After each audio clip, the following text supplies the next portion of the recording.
You're listening to a message entitled Trust in the Lord by Pastor Jim Eschenbacher, pastor of the branch, from December 1st, 2013. For more sermons, please visit us on Facebook or check out our YouTube channel, The Branch, Oregon. Statement. And after I make the statement, I'm going to ask you a couple questions about the statement. This is not a pass-fail kind of test. It's just to get us all on the same page. Here's the statement. You ready? God helps those who help themselves. Question, is that in the Bible? Nod yes or nod no? Some of you aren't nodding. I think you're afraid.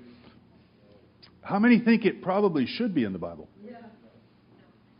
How many of you think that in some point in your life, maybe when you're a kid, maybe just along the way, you thought it was in the Bible? I did. It's not in the Bible. Not in so many words. When we were completely lost in sin, God sent His Son to die for us. We didn't do anything right. We were just lost in sin. And He said, I will do this. Had we tried to fix our lives along the way, wouldn't have made any difference. Now, what Gordon just brought up, I will also mention. When you turn your life over to Christ, you are helping yourself.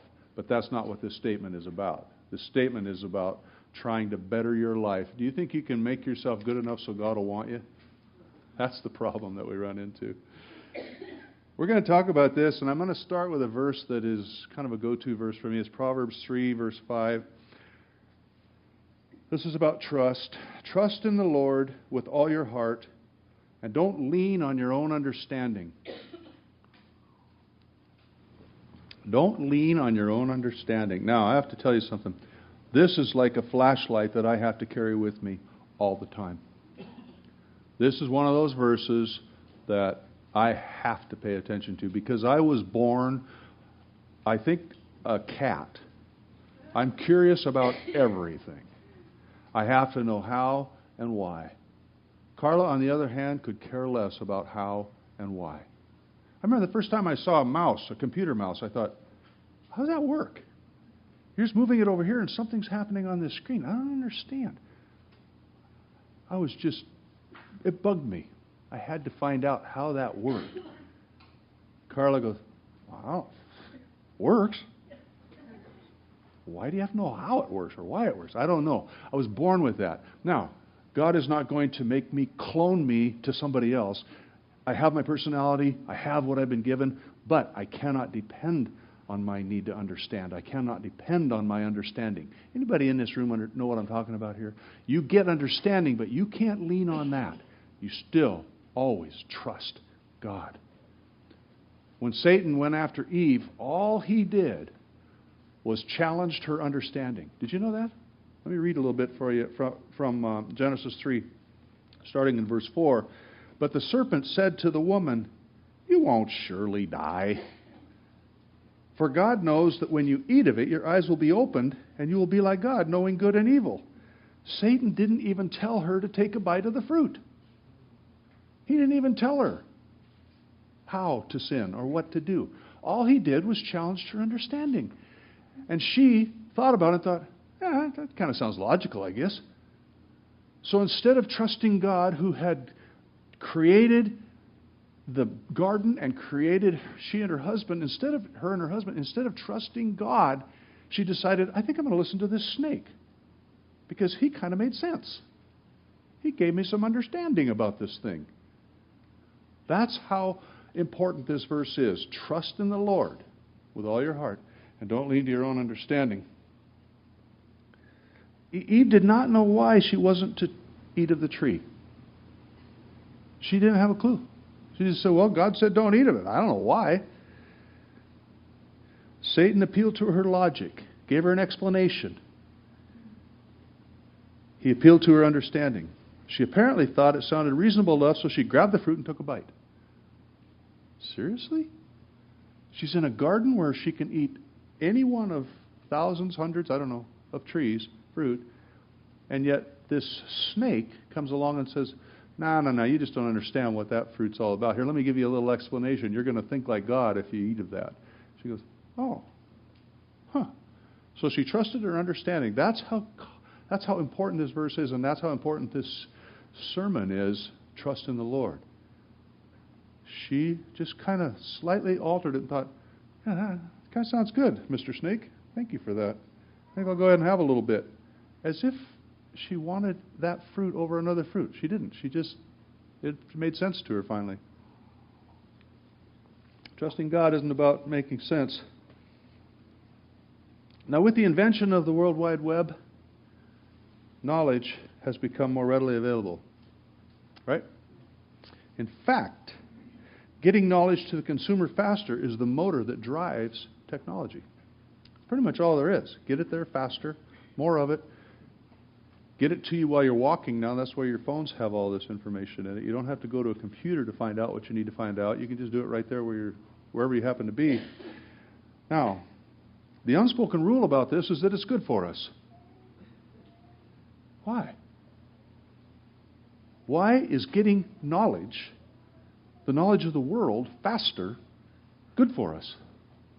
It's just the way it is. It's being driven. It's being driven not by us, but by the world. And when the world collapses, which it will, because it's not the first time, God will remain the same. Constant, steady, a rock that cannot be moved.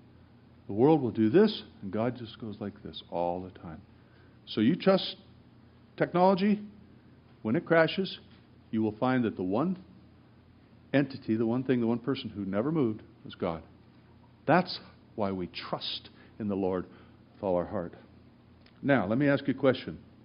Does God demand blind trust, blind faith? Don't answer. Just think about it. We're going to answer that today, or we're going to look at it. Many arguments have been fought over that question. The battles are often about the source of knowledge and how much knowledge we have. No, that's not the battle. The battle is about trust. Do we trust our knowledge, or do we trust God? If you're like me, with a really strong desire to know things, anybody out there like that? Do you already know that's who you are? Okay. We may gather a lot of knowledge because we want to, but that gathering of knowledge has nothing to do with our relationship to God. That's over here. We still trust God fully. Even if someone, and I'm going to pick on Carla because she's not in here, like Carla doesn't care why anything works or how it works. She just goes with it. If the motor starts when she turns the key, she drives it. If it doesn't start, she just walks to another car. I got to figure out, why did that thing not start? What's going on here? How many of you know what I'm talking about? There are just different people here, different ways of relating to life. Neither one of these systems of gathering knowledge is going to help us get to God. Trust in the Lord with all your heart. So, does God demand blind trust? How many of you have ever experienced some trepidation about flying in an airplane? How many of you still do? It's okay. Yeah. I don't now, but I did. When you strap yourself into that seat, push the buckle into the other one like she tells you every single time. When you do that, and you're sitting there, and the airplane starts cruising down the runway, you have absolutely nothing to say about arriving where you're going. Nothing. You got a pilot, you got an airplane, you got weather, you've got air traffic controllers, you've got all this stuff that you're, ready for this? Trusting. That's blind trust. You can't fix anything that goes wrong. You can't change it. So you're trusting an airplane. Now, don't you think it would be more smarter to trust God with your life? If you're willing to trust yourself to What if that air traffic controller just had a really, really bad night, and he thinks, I'm going to send this airplane to Timbuktu. They'll land in Timbuktu, wherever that is. You don't know. You don't have anything to say about this. Would you not be better trusting God, who never fails, never moves, never misses it? That's what we're talking about when we talk about trust. Now, that is blind trust. Now, I still haven't answered the question about whether or not that's what God demands. We'll get to that. You know, there are some people who say that the church is a crutch for those who need a crutch. If you trust in the Lord with all your heart, you may get criticized. Yeah, you're weak. You need that. Who are you going to listen to?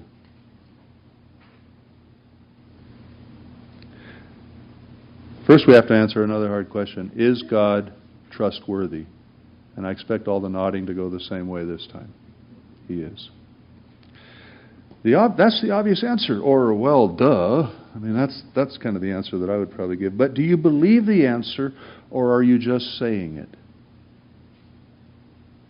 Jeremy reminded me of something I wrote. What was that, Jeremy? Was that a blog about crossing the... It's in the blog, I guess, where, I don't know, I write so much. I don't know. It was yesterday. 24 hours ago? Holy mackerel. No wonder I can't remember it.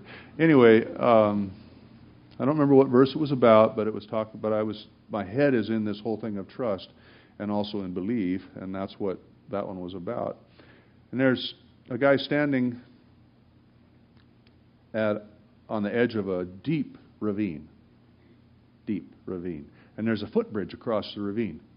And his friend walks across the footbridge and hollers back, "You can do it. You can make it. No problem." Now, the bridge is really rickety, scary looking. So the guy wanting to cross, he just can't quite do it.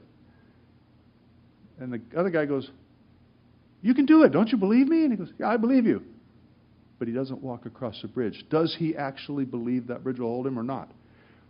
Belief requires action. Trust requires action. You don't just say, "I trust God and He's worthy." You say, you actually live your life as if He is worthy. The story of salvation is given to us in the Bible to help us believe the story. God did miracles through the centuries to prove that He was fully capable of anything He wanted to do. Otherwise, think about it. The miracle of salvation by substitutionary death is preposterous. Seriously?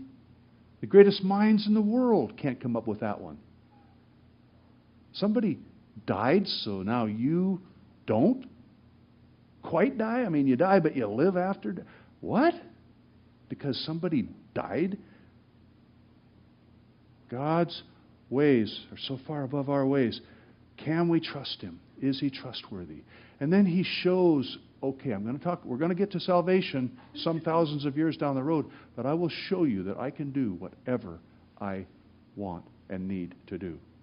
So there's miracles throughout the Old Testament, things that we look back on. Some of them are proven by science, some of them aren't. I don't really care about that. God said it, I'm with it, I believe it. So then He says, I can do this. Now, I'm going to do salvation, and here's how it's going to work. My son's going to die, and then you're going to live. You know, God, that doesn't make any sense at all, but I'm going to go with it because I have found you to be trustworthy. God is trustworthy. He wants us to understand, believe, and know that. Now, in the world, we're taught to trust knowledge. Through it, we will make smart decisions and earn more money. Really, think about it. That's why you go to school. Trusting some unseen power is contradictory to smart thinking. God comes against the wisdom of society and tells us, trust me. Can you do it? Can you resist the pressure of society and just trust God? Hard. Now here's a thought that I've wrestled with for a long time. It came up as I was thinking about this sermon. I thought of this thought again. God knows how much each of us trusts Him, and He responds accordingly. Let me explain that. Think about baby Sarah hanging on Jeremy's body. Weird. Anyway,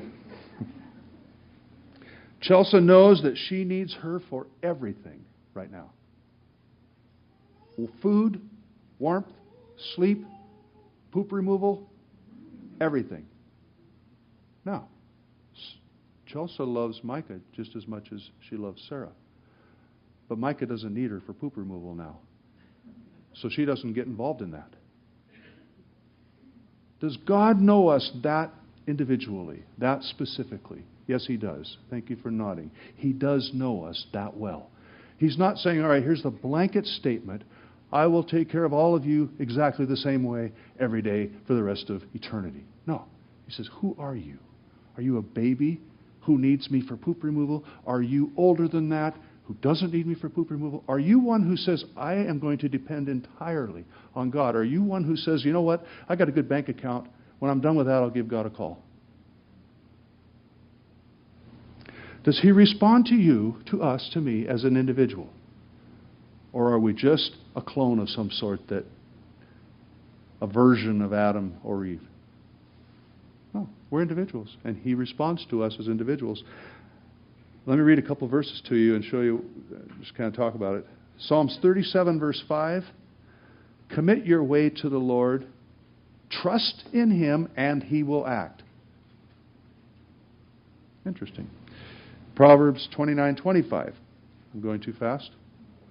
The fear of man lays a snare, but whoever trusts in the Lord is safe.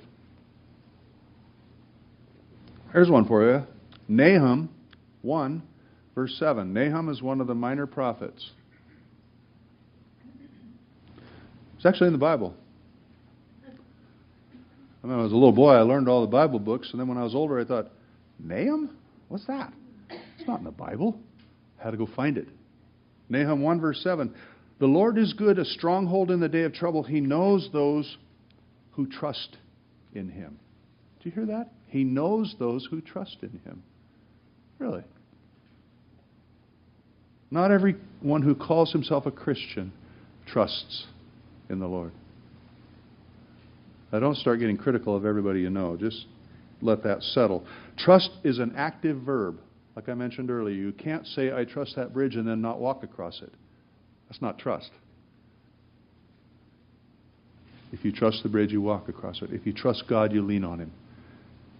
You listen to Him. You follow His lead, no matter what. It's an active verb. It's not a state of being that you get just because you said, I believe, at one point in your life. It's active.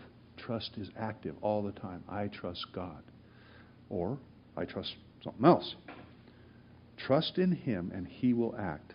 How many prayers do we waste praying to God while not really trusting Him? Don't answer that. Now here is one of the strongest deterrents to trust. Unfulfilled expectations. I trust God to heal me of this disease. Or, I trust God will rescue my wayward child. Or, I trust God to help me quit swearing, or whatever bad habit you happen to have. When we trust God to do something we want done, we switch from being dependent on Him to being His boss. Dangerous territory. God, we hold Him captive to our expectations. Real trust does not include any constraints or expectations.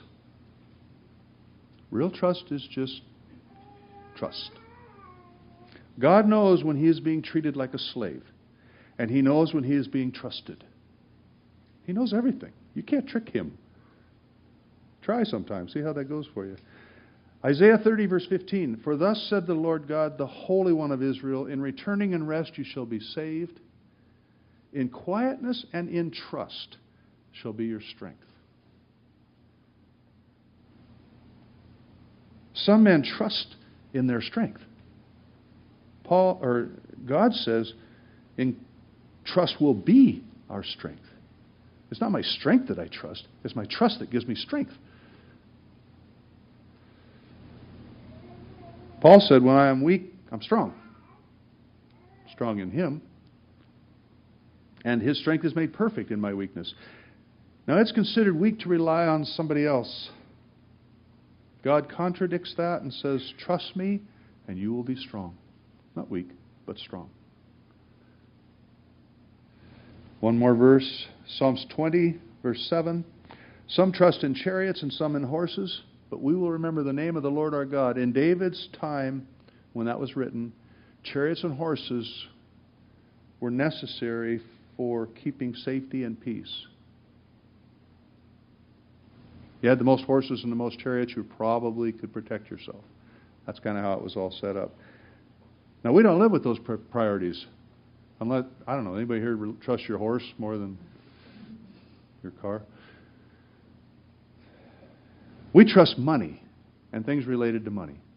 I'm not going to make this sermon all about money, but I am going to make a point here because money is a tool. Just like our car transports us to where we need to go, your house keeps you warm and dry, hopefully. Money buys you food and health care. That's about it right now. Jeremy, I will just keep moving. I'm not stopping there. God is your provider. Money's just a tool. If He uses money, great. If He doesn't, it's His choice. He doesn't need to. All the healings in the Bible, nobody paid for any of those. Jesus just did them. So God doesn't need money to do what He wants to do. Since I'm on money, one more verse and then I'll be off of it. 1 Timothy 6:17. Charge them that are rich in this world that they be not high-minded, nor trust in uncertain riches, but in the living God. Trust, who gives us richly all things to enjoy. David did not say to not own horses and chariots. He owned many horses and chariots. He didn't say that was a problem. Paul does not say that the rich should become unrich. It's not even a word, I found out. My computer told me that's not a word. He just says, don't trust in your riches. No matter what your social economic status in this world, you each have the exact same opportunity to trust God. The question is one of priority. Is money your first priority? Then God is a servant to help you get it. Is God your first priority? Then money is a tool to help you serve God. Just keep track of that little combination in your life and you'll have a better relationship with money. This world, our country, does a really bad job of helping us keep a balance between the importance of money and the importance of God. And I'm not going to blame anybody in our country. It's just we've been a money-focused country for ever since pretty much a lot of years, ever since the war at least. And that goes contrary to what God would teach you. So just having money or not having money is not the issue. Trust God, period. That's the issue. That's what we're talking about here. Now, one more topic, and then I'll close this out. Prayer is a function of trust. If not, it's just vain words. If you don't trust God, why do you pray? Now, when we ask God to help us with something, we believe that He can. Trust goes even farther. When we ask God for help, we trust that He will do what is right. Not just what we want. When Jesus was in the Garden of Gethsemane, facing His beating and death, He prayed that if there was another way to get through this, He would like for the Father to provide that. Very honest prayer. Very heartfelt cry from our Lord's heart. Not a sin. Jesus never sinned. But He cried out and He said, this is hard, Father. If there's another way, I'd love the other way. How did He end that prayer? He ended that prayer by saying, not my will, but yours be done. So, He expressed His feelings, but He gave the decision to God. If you're sick today, you want to be healed. My hips hurt more than they have ever, and I pray pretty much daily, because that's when they hurt. Lord, can you take this pain away? Can you heal my hip? One of them's already been replaced, but I don't know. Still feels bad right now. But anyway, every day. Now, am I going to hold God accountable? And if He doesn't heal that hip before I start hurting more, I'm going to quit trusting Him. No, this is the whole thing. If you trust God to do what you want, again, you've made Him your boss. We trust God enough to know that what He does is the right thing, period. That's trust. And it's a form of blind trust. You don't get to control where this trust is going or what's going to happen because of it. When Moses led the Israelites out of Egypt, He led them into a desert, a wilderness. There were no clothing stores, no McDonald's. They couldn't even grow vegetables in the desert. They're going to starve to death. They had some sheep to eat, but they needed those for sacrifice. God wasn't punishing them. He just delivered them. He was teaching them to trust Him. He fed them in the desert. There's a story about that, manna. And their shoes never wore out. Women would hate that. Shoes don't wear out in 40 years, Jen? Wouldn't that drive you nuts? Well, I want to buy a new pair of shoes, but these are still working. I don't know. I need some pink ones, but these work. He was teaching them to trust Him, something they would need when they entered the promised land. We trust God in the wilderness and in the promised land. He's teaching us that this is the principle. Trust me. Don't lean to your own understanding. Trust me. Are you in a desert place right now, anybody? Kind of a desert? All I can tell you as a pastor, as a studier of the Word of God, trust God in it. I don't know what He's going to do. I don't know how He's going to do it. But trust Him. That's all we've got sometimes. Are you on top of the world right now? Everything kind of going your way? If you were in Vegas right now, they'd have to kick you out because you win too much. Is that you? Don't look at that. Trust God. Because only God stands the test of time. And when all this stuff changes down the road, up the road, down the road, whatever, He is still the same. I'm going to close with a story. When Gretchen was 2, almost 3, or maybe when she had just turned 3, I don't know which. She won't remember this, so I can tell her. She will remember it because I've told her before. But anyway, I'm really a water guy. I love being around water. In it, around it, on it. I can't walk on water, by the way. I didn't say that. I used to water ski on water all the time, but I love being in the water. Well, someone told me the younger you teach a person to swim, the easier it is for them. So I got Gretchen into swimming lessons at the end of age 2, going into age 3. I don't know how long they lasted, maybe 8, 10 weeks, something like that. Well, toward the end of the lessons, I would come to pick her up. She'd go, "Daddy, get in the water." So I'd get in the water, and she'd go, "Watch me," and she'd jump in the water. Go into the water, but I always picked her up, and I put her back out on the side of the pool. "Daddy, watch me." Okay. Pick her up. I said, "Daddy, watch me." Okay, you got the picture? Okay, so now we're out at my folks' place, my mom's place. By this time, my dad was gone, but we had some lake property out there, riverfront, and we're down there. There's a big dock, and I was standing in the water talking to my brothers. We were all standing around, acting tough and saying things that we thought were kind of smart. You know how brothers are. Just having a nice, fun conversation, and all of a sudden, from the dock, about 80 feet away, I hear, "Daddy, watch me!" Oh my gosh. My father's heart just sank right out of me because there's this little whippersnapper over there jumping off the end of the dock. I thought, oh my goodness. Now, I am not a very fast swimmer. I'm a good swimmer, but not fast. In fact, I think I go backwards as much as I go forward, but I can really thrash a lot and I can stay on top of the water. So I decided I'm going to run. Have you ever tried running in waist-deep water? It's like running in a dream. You just can't do it. I ran that 80 feet. I don't know how long it took me. Probably several minutes. I don't even know.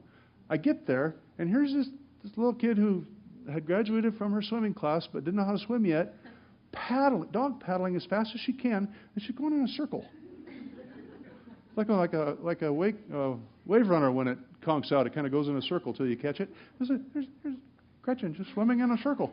And I come up to her and I pick her up, and And she's got this big grin on her face. She knew I was going to save her. So I set her on the dock. I go, okay, don't ever do that again. Next time you want to jump off anything, first of all, get my attention and get me close. I mean, I'm just panicked. My heart's pumping and all this stuff. Well, guess what? Father's heart. Now we're talking about God the Father. If you look to God the Father and say, Father, watch me. Do you think He's going to ignore you? Go, you idiot. What did you jump off the dock for? No, He's right there. If you trust Him, He is there. Now, let me make sure you don't take this too far. If you are saying, Father, I hope you're not looking right now because what I'm about to do isn't going to be pretty, that's a whole different story. That's an entirely different relationship. I'm talking about trust. Gretchen trusted. Here I am 80 feet away. Somehow she's trusting that I'm going to rescue her when she jumps into the water. That's the relationship we have with our Father in heaven. It's that immediate. It's that important. If you don't trust the Father and you just stand on the dock and go, God, if you were closer, I think I'd jump. Or if you would do this, or let me throw out 3 fleeces, and if you do all of them, then I'll do this. You got all these little things we do that try to prove or make sure that God's going to help us. If you trust God, He is trustworthy. If you don't trust Him, you will make decisions based on your lack of trust. We will make decisions based on our lack of trust. This is not me to you. This is me to us. Trust in the Lord with all your heart. Lean not to your own understanding. If you try to understand, you will eventually have understanding. And you will think you're making the right decision because you think you understand it now. Trust the Lord. Anybody need to trust the Lord? Yeah.